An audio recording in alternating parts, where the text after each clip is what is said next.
It's the 2nd of November 1944.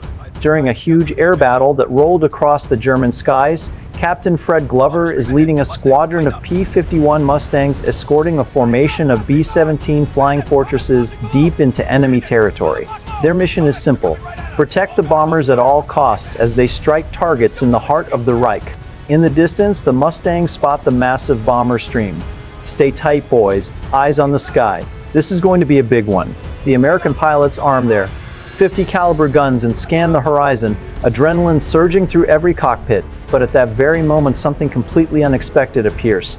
From a hidden airfield below, a dozen rocket-powered Mi-163 Komet interceptors scream into the sky like bats out of hell.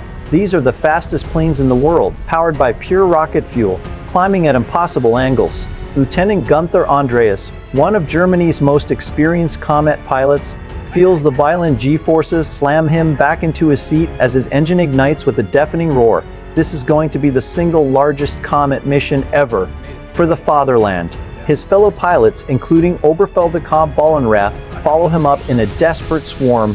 The Komets are armed with twin 30mm cannons that can tear a bomber apart in seconds. The Komets attack without warning, diving straight through the bomber formation from below. Komets, 12 o'clock low. The B-17 gunners open fire with everything they have. Tracers fill the sky as the massive turrets hammer away. One Komet takes a direct hit and its rocket engine flames out, but the rest keep coming, cannons blazing. Explosions ripple through the fortresses. Captain Louis Norley, flying in Glover's squadron, spots the threat immediately. Tally-ho, rocket bandits, break and engage. The Mustangs snap around and dive into the chaos. The Germans have the speed advantage, but their fuel lasts only minutes. Glover locks onto one Komet. I've got one. He lines up his shot as the rocket plane tries to evade. The Mustang's 6.50 caliber guns hammer out a wall of lead. Rounds rip through the Komet's thin wings and fuel tanks. Flames burst instantly. Got him. He's burning. The stricken Komet rolls over and dives straight down, trailing thick black smoke. Boss, they're everywhere. It's Norley on the radio. Another Komet has glued itself to his tail and is closing fast. Norley throws his Mustang into a violent corkscrew, but the rocket plane stays with him. Glover slams his throttle forward and races to help. Hang on, Louis, I'm coming. He dives from above. The enemy never sees him. Glover pulls the trigger.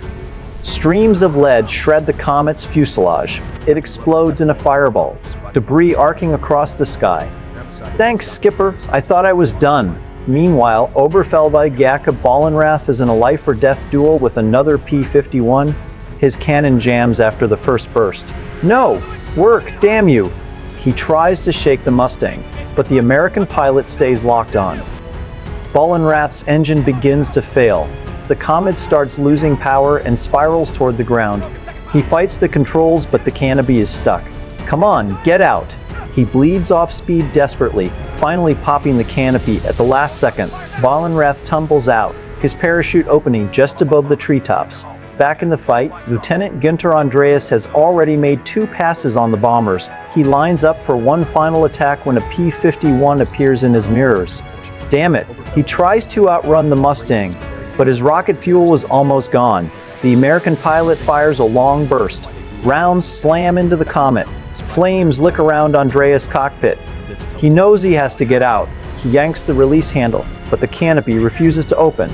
Andreas bleeds off speed violently, muscles straining against the G-forces, and finally forces the canopy back. He leaps clear just as his rocket plane explodes behind him. The sky begins to clear.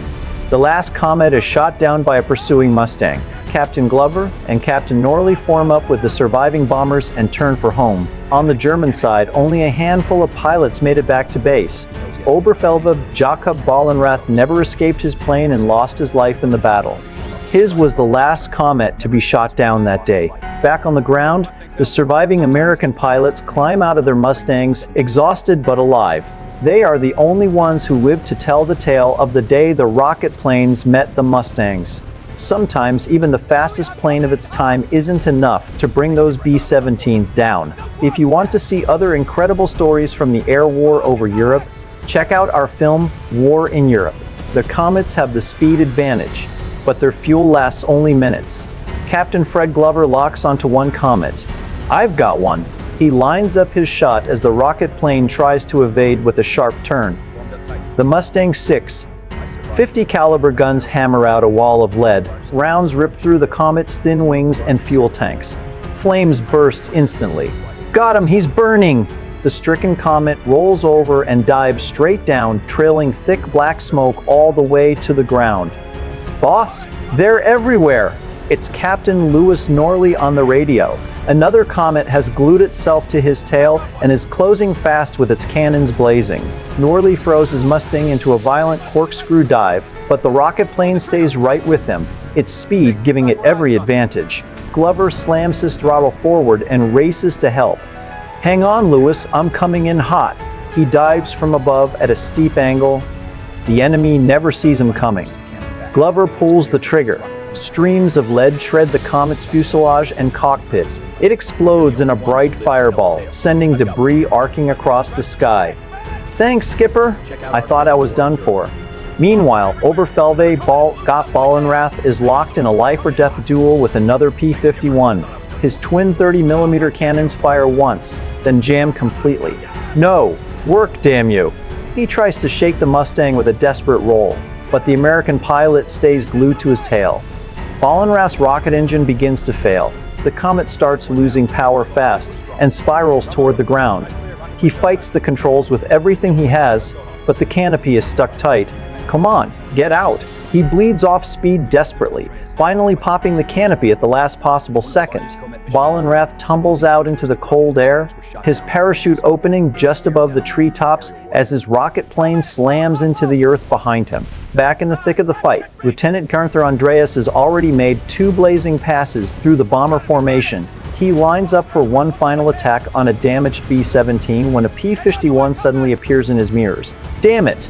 He tries to outrun the Mustang using the last of his rocket fuel, but the engine is coughing and dying. The American pilot fires a long, steady burst.